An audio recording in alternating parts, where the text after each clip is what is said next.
Hello students, how are you? I hope you all are fine. So today our topic is about spherical mirrors from chapter 10, light, reflection and refraction. Okay, spherical mirrors are discussed in this chapter for understanding the phenomena of reflection. As the name spherical mirror, it shows us that these are must be a part of a sphere. Spherical mirror, इसका नाम ही बताया कि एक sphere से sphere का ही part होगी. Okay, there are spherical mirrors.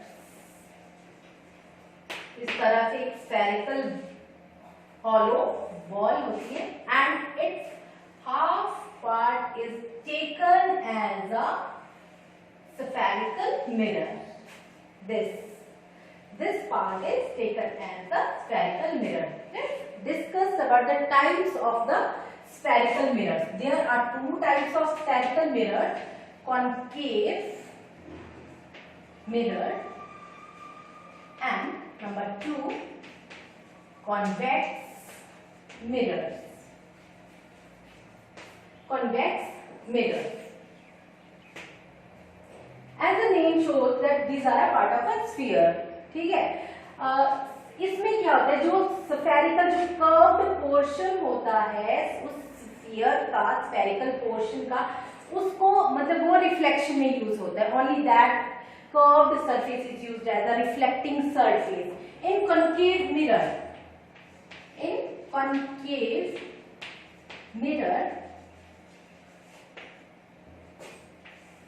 reflecting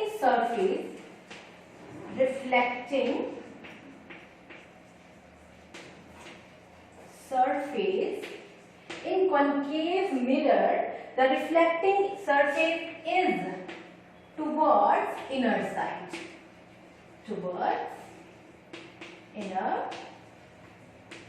side, let's see here.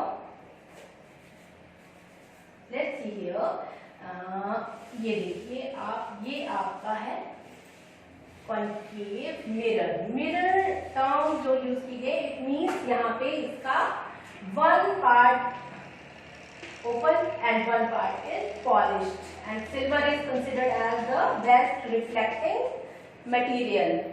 Okay, plane mirror में भी वही यूज किया जाता है.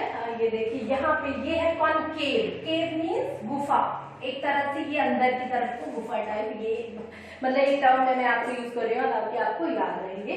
कॉन्केव मिरर, इसमें ये इनर साइड में रिफ्लेक्टिंग सरफेस आपका ये है इनर साइड और आउटर साइड पॉलिश्ड है. ये आपका कॉन्केव मिरर. हाँ, इसी को हम कहते हैं converging mirror. Concave mirror is also called converging mirror. Why? When, ये देखिए, जब भी लाइट रेज यहाँ आएगी, इंसिडेंट लाइट रेज, ये नॉर्मल प्लेन, ये प्लेन सरफेस, मैं आपको बताऊं प्रिंसिपल एक्सिस के बारे में. These are the some terms which are used in the spherical mirrors. We will discuss them further. And see here, these are the incident rays. इस direction में भी जाती है इंसिडेंट रेज, मिडल में भी, यहाँ पे भी. और ये जो लाइट रेज है, ये रिफ्लेक्शन के बाद किसी पॉलिश्ड सरफेस के साथ आफ्टर रिफ्लेक्शन ये यहाँ पे टकराएंगी, इस पॉइंट से यहाँ पे इकट्ठी कन्वर्ज होंगी, वन पॉइंट पे मिलेंगी. ये आके वन पॉइंट पे यहाँ पे मिलेंगी आके, इसलिए कन्वर्ज करेंगे ये लाइट रेज यहाँ पे after reflection. They converges at a point से पॉइंट फोकस. ठीक है, तो ये इसीलिए इसको कॉन्केव मिरर को क्या कहा जाता है, कन्वर्जिंग मिरर भी कहा जाता है. ठीक है, next is our convex mirror. Convex mirror में क्या है आपका, द कन्वेक्स मिरर में क्या showcase, in which reflecting surface is toward the outside. Outside में है reflecting surface, reflecting surface is toward inner side, toward outer side, towards outer side. ये outer side में बनेगा इसका reflecting surface. Let's see here, I am drawing the image. ये देखिए, ये आपका कर्व स्फेरिकल मिरर कहते हैं हम इसका, स्फेरिकल स्फीयर का एक पार्ट है ये यहाँ पे। तो इसमें इसका पॉलिश जो कन्वेक्स मिरर है, इसमें इसका पॉलिश सरफेस है inner side towards the inside. And जब भी कोई लाइट रेज आएंगी, इंसिडेंट लाइट रे आई, माना ये भी इंसिडेंट लाइट रे है, ये भी इस डायरेक्शन में भी जब भी लाइट रेज आएंगी, देन दे डाइवर्ज, वो इस तरह से जाएंगी, दे does not converge eight A point, they diverge, टकरा के अलग अलग डायरेक्शन में जा रही है। ये इस तरह से चल जाएगी, इसी प्लेन में ये डाइवर्ज करें। Hence convex mirrors are also called diverging mirrors. Diverging mirrors, hence convex mirrors are called the diverging mirrors। तो इसे कहते हैं हम डाइवर्जिंग, और कनकेव मिरर को कहेंगे converging, because all light rays after reflection converges at a point and all light rays after reflection diverge, अलग अलग डायरेक्शन में वो डाइवर्ज कर रही है, इसलिए कन्वेक्स मिरर को हम कहेंगे diverging mirror. Let's discuss some terms which are used during reflection about the spherical mirror. Some of these terms are given here, very important terms. Without these terms you can't understand the phenomena of reflection. Let's see, let's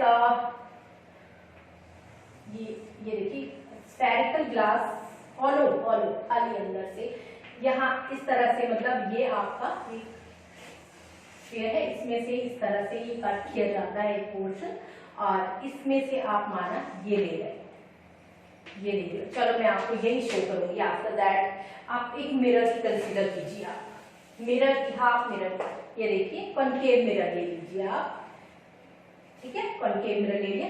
ये आपकी P principal axis, one term is number 1 principal axis, ये आपकी है, ये principal axis, ये देखिए ये principal axis, and it is ये दिस रिफ्लेक्टिंग, ये सारा ये जो रिफ्लेक्टिंग सरफेस है, ये आप इसको एक्स एंड वाई मान सकते हैं, इसको कहते हैं हम अपर्चर,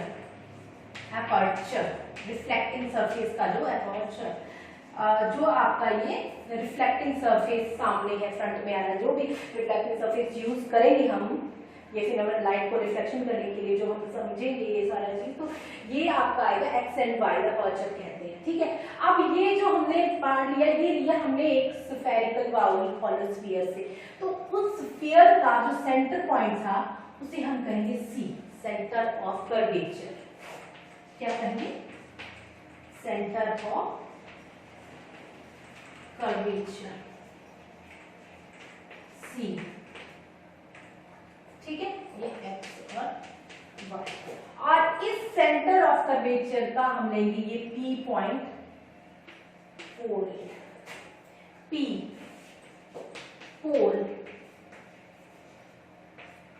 P से डिनोट करेंगे, टर्म दिए यहाँ पे एक्स वाई सी, टोल प्रिंसिपल एक्सिस, तो आपको अंडरस्टैंड होना चाहिए this is the principal axis. And जैसे आपने देखा अभी कि जो इंसिडेंट रेज आ रही थी यहाँ से, ठीक है, अब ये जो C और P पॉइंट है इसके बीच में से आपको रिफ्लेक्शन ही जाती है, मतलब यहाँ पे एक पॉइंट लेते हैं हम, उसको कहते हैं हम प्रिंसिपल फोकस। क्या कहते हैं? प्रिंसिपल फोकस, जहां से ये light rays after reflection back यहाँ से जाती है, ठीक है। इंसिडेंट का प्रिंसिपल फोकस,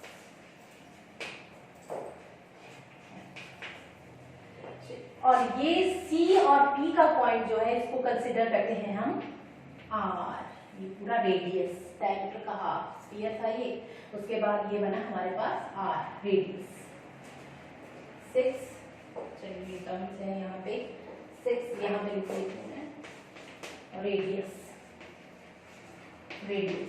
ठीक है, क्या आ गया आपका रेडियस, और half of radius is called focal length, means of what, के बाद ये small है, हम लेंगे इसको focal length. These are very important terms. तो न्यूमेरिकल जब आपके आएंगे तो ये सारा कोई पॉइंट्स अगर आपके पास होंगे तो आप इजीली कर सकते हैं ना, ये अंडरस्टैंड होनी चाहिए. फोकल